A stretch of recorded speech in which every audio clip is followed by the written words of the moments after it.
श्री कृष्णान्वेषण। महाप्रभु एक दिन समुद्र की ओर स्नान करने के निमित्त जा रहे थे। दूर से ही समुद्र तट की शोभा को देखकर वे मुग्ध हो गए। वे खड़े होकर उस अद्भुत छटा को निहारने लगे। अनंत जल राशि से पूर्ण सरतापति सागर अपने नीले रंग के जल से अटखेलियां करता हुआ कुछ गंभीर सा शब्द कर रहा है। समुद्र के किनारे पर खजूर, ताड़, नारियल और अन्य विविध प्रकार के ऊंचे ऊंचे वृक्ष अपने लंबे लंबे पल्लव रूपी हाथों से पथिकों को अपनी ओर बुला से रहे हैं। वृक्षों के अंगों का जोरों से आलिंगन किए हुए उनकी प्राण प्यारी लताएं धीरे धीरे अपने कोमल करों को हिला हिलाकर संकेत से उन्हें कुछ समझा रही हैं। नीचे एक प्रकार की नीली नीली घास अपने हरे पीले लाल तथा भांति भांति के रंग वाले पुष्पों से अटखेलियां करता हुआ कुछ गंभीर सा शब्द कर रहा है। समुद्र के किनारे पर खजूर, ताड़, नारियल और अन्य विविध प्रकार के ऊंचे ऊंचे वृक्ष अपने लंबे लंबे पल्लव रूपी हाथों से पथिकों को अपनी ओर बुला से रहे हैं। वृक्षों के अंगों का जोरों से आलिंगन किए हुए उनकी प्राण प्यारी लताएं धीरे धीरे अपने कोमल करों को हिला हिलाकर संकेत से उन्हें कुछ समझा रही हैं। नीचे एक प्रकार की नीले नीली घास अपने हरे पीले लाल तथा भांति भांति के रंग वाले पुष्पों से उस वन स्थली की शोभा को और भी अधिक बढ़ाए हुए है। मानो श्री कृष्ण की गोपियों के साथ होने वाली रास क्रीड़ा के निमित्त नीले रंग के विविध चित्रों से चित्रित कालीन बिछ रही हो। महाप्रभु उस मनमोहिनी दिव्य छटा को देखकर आत्मविस्मृत से बन गए। वे अपने को प्रत्यक्ष श्री वृंदावन में ही खड़ा हुआ समझने लगे। समुद्र का नीला जल उन्हें यमुना जल ही दिखाई देने लगा। उस क्रीड़ा स्थली में सखियों के साथ श्री कृष्ण को क्रीड़ा करते ना देखकर उन्हें रात में भगवान के अंतर्धान होने की लीला स्मरण हो उठी। बस फिर क्या था, लगे वृक्षों से श्री कृष्ण का पता पूछने। वे अपने को गोपी समझकर वृक्षों के समीप जाकर श्री कृष्ण का पता पूछने लगे। फिर आप ही आप कहने लगे, अरे सखियों, ये पुरुष जाति के वृक्ष तो उस सांवले के संगी साथी ही है। पुरुष जात तो निर्दयी होती है, वे पराई पीर को क्या जाने। चलो लताओं से पूछें। स्त्री जाति होने से उनका चित्त दया में और कोमल होता है। वे हमें अवश्य ही प्यारे का पता बताएंगी। सखी, इन लताओं से तो पूछो, देखें ये क्या कहती हैं। ये कहकर आप लताओं को संबोधन करके उसी प्रकार अश्रु विमोचन करते हुए गदगद कंठ से करुणा के साथ श्री कृष्ण का पता पूछने लगे। फिर स्वतः ही कहने लगे, अरे सखियों, ये तो कुछ भी उत्तर नहीं देती, चलो किसी और से ही पूछें। ये कहकर आगे बढ़ने लगे। आगे फलों के भार से नभे हुए बहुत से वृक्ष दिखाई दिए। उन्हें देखकर कहने लगे, सखी, ये वृक्ष तो अन्य वृक्षों की भांति निर्दयी जान नहीं पड़ते। देखो, संपत्तिशाली होकर भी कितने नम्र हैं। इन्होंने इधर से जाने वाले प्यारे का अवश्य ही सत्कार किया होगा, क्योंकि जो संपत्ति पाकर भी नम्र होते हैं, उन्हें कैसा भी अतिथि क्यों ना हो, प्राणों से भी अधिक प्रिय होता है। इनसे प्यारे का पता अवश्य लग जाएगा।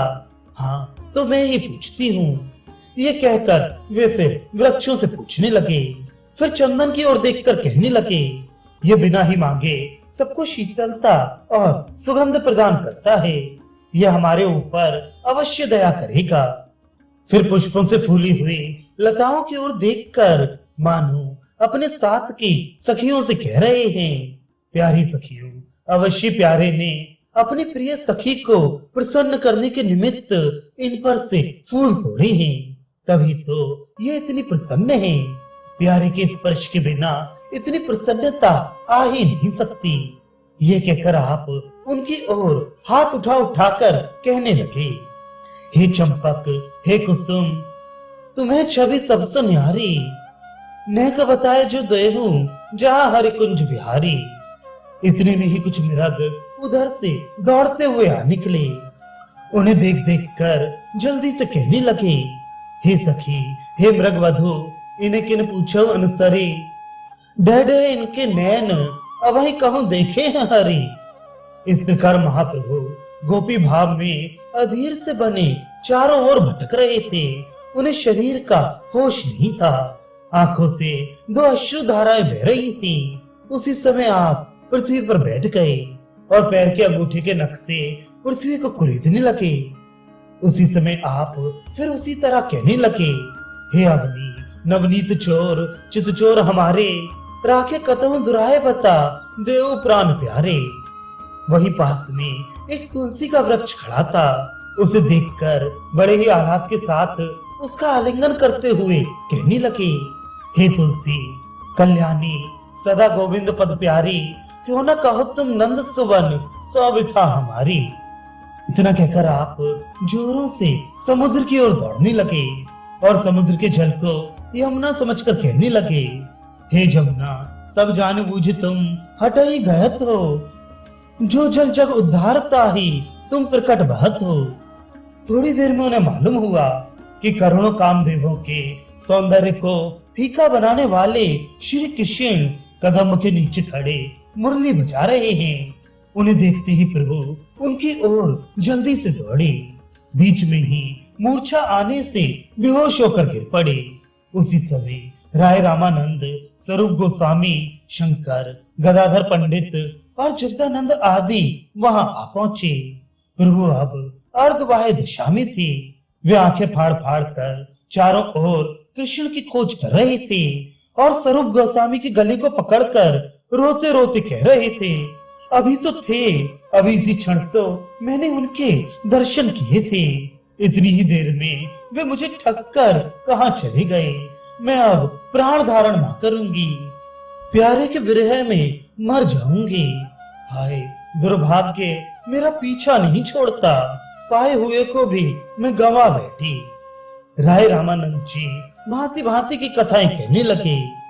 स्वरूप गोस्वामी से प्रभु ने कोई पद गाने के लिए कहा। स्वरूप गोस्वामी अपनी उसी पुरानी सुरीली तान से गीत गोविंद के पद को गाने लगे। पद को सुनते ही प्रभु के सभी अंग प्रत्यंग फड़कने लगे। वे सिर हिलाते हुए कहने लगे, आहा विहरते हरे रेह सरस बसंते। ठीक है स्वरूप, आगे सुनाओ। मेरे कर्णों में इस अमृत को चुबा दो। तुम चुप क्यों हो गए? इस अनुपम रस से मेरे हृदय को भर दो। कानों में होकर बहने लगे। और कहो, और कहो, आगे सुनाओ, फिर क्या हुआ? स्वरूप पद को आगे गाने लगे। महाप्रभु ने कहा, आहा धन्य है, रुको मत, आगे पढ़ो। हाँ हाँ, स्मरतूर्ण विलास से ठीक है, फिर आगे पढ़ो। स्वरूप गोस्वामी गाने लगे। महाप्रभु कहने लगे, धन्य धन्य अकारण बंध्यो, सचमुच बसंत युवक युवतियों का अकृत्रिम सखा है। आगे कहो, आगे। स्वरूप उसी स्वर में मस्त होकर गाने लगे। महाप्रभु पद को सुनते ही नृत्य करने लगे। उन्हें फिर आत्मविस्मृति हो गई। वे बार बार स्वरूप गोस्वामी का हाथ पकड़कर उनसे पुनः पुनः पद पाठ करने का आग्रह कर रहे थे। प्रभु की ऐसी उन्मत्त अवस्था को देखकर सभी विस्मृत से बन गए। स्वरूप गोस्वामी प्रभु की ऐसी दशा देखकर पद गाना नहीं चाहते थे। प्रभु उनसे बार बार आग्रह कर रहे थे। जैसे तैसे रामानंद जी ने उन्हें बिठाया, उनके ऊपर जल छिड़का और वे अपने वस्त्र से वायु करने लगे। प्रभु को कुछ चेत हुआ। तब राय महाशय सभी भक्तों के साथ प्रभु को समुद्र तट पर ले गए। वहां जाकर सबने प्रभु को स्नान कराया। स्नान करा के सभी भक्त प्रभु को उनके निवास स्थान पर ले गए। अब प्रभु को कुछ वाह्य ज्ञान हुआ। तब सभी भक्त अपने अपने घरों को चले गए।